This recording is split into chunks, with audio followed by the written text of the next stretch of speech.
સુરેન્દ્રનગર જિલ્લાના લીંબડી તાલુકાના રાણાગઢ ગામે પીએમએમએસવાય યોજના હેઠળ લાભાર્થીઓને આઈસ પેટી સાથે બાઇકનું વિતરણ કરવામાં આવ્યું હતું. તો ભારત સરકારની પ્રધાનમંત્રી મત્સ્ય સંપદા યોજના અંતર્ગત મત્સ્ય પાલન સાથે જોડાયેલા શ્રમિકો અને લાભાર્થીઓને આર્થિક રીતે સદ્ધર બનાવવાના ઉમદા હેતુથી જિલ્લાના લીંબડી તાલુકાના રાણાગઢ ગામે વાહન વિતરણ કાર્યક્રમ યોજાયો હતો. આ કાર્યક્રમમાં કુલ 20 આઈસ પેટી સાથે બાઇકનું વિતરણ કરવામાં આવ્યું હતું. આ પ્રસંગે રાણાગઢ ગ્રામ પંચાયતના સરપંચ રામભાઈ, ઉપસરપંચ રામભાઈ તેમજ નાની કટેજી ગ્રામ પંચાયતના પૂર્વ સરપંચ વાલજીભાઈ ખાસ ઉપસ્થિત રહ્યા હતા. તો આ ઉપરાંત ડોક્ટર યાસીનભાઈ, ટપુભાઈ અને જિલ્લા યુવા કોળી સંબંધના ઉપપ્રમુખ વિજયભાઈએ પણ હાજરી આપી લાભાર્થીઓનો ઉત્સાહ વધાર્યો હતો. તો આ કાર્યક્રમમાં સુરેન્દ્રનગર ગણેશ ઓટો કેરના માલિક અને કર્મચારીઓ સહિત મોટી સંખ્યામાં ગ્રામજનો અને આગેવાનો જોડાયા હતા. ત્યારે આ યોજનાનો લાભ મેળવનાર લાભાર્થી હિંમતભાઈ ચૌધરીએ સરકારની આ કલ્યાણકારી યોજના બદલ આનંદ વ્યક્ત કર્યો હતો. તેમણે આ સહાય બદલ સરકાર સંબંધિત અધિકારીઓ તથા રાણાગઢ ગ્રામ પંચાયતનો આભાર વ્યક્ત કર્યો હતો. તો આ વિતરણનો મુખ્ય હેતુ મત્સ્ય ઉદ્યોગ સાથે જોડાયેલા લોકો પોતાની પેદાશને બગડતી અટકાવી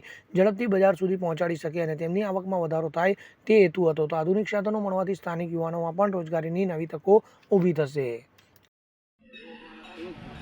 આજ રોજ ભારત સરકાર શ્રીની પીએમએમએસવાય યોજના હેઠળ મત્સ્યોદ્યોગ ખાતા તરફથી બાઇકનું વિતરણ કરવા માટેનું એક આયોજન કાર્યક્રમ રાખવામાં આવ્યો છે.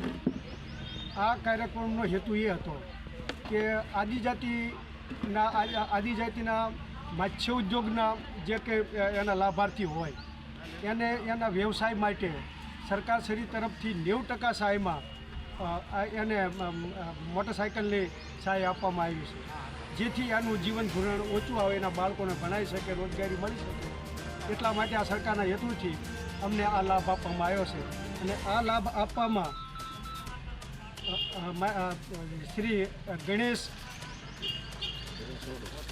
શોરૂમના સુરેન્દ્રનગરના સાહેબ શ્રી કપિલ સાહેબ અમને આ બાબતમાં જે કે અમારે સબસિડી સહાય માટે જે અમારે જરૂરિયાત હતી, જે અમે અમુક લોકો પૈસા ભરી શકે ન ભરી શકે, એમાં પણ અમને મદદ કરી, એટલે એમનો પણ આભાર માનું છું અને સરકારશ્રીનો પણ આભાર માનું છું. કલ્પેશ વાઢેર સાથે CN24 ન્યૂઝ, લીંબડી. હવે જુઓ દેશ દુનિયાની તમામ ખબરો તમારી આંગળીના ટેરવે. ઉઠાવો મોબાઈલ અને Google Play Store પરથી ડાઉનલોડ કરો અમારી CN24 ન્યૂઝ મોબાઈલ એપ.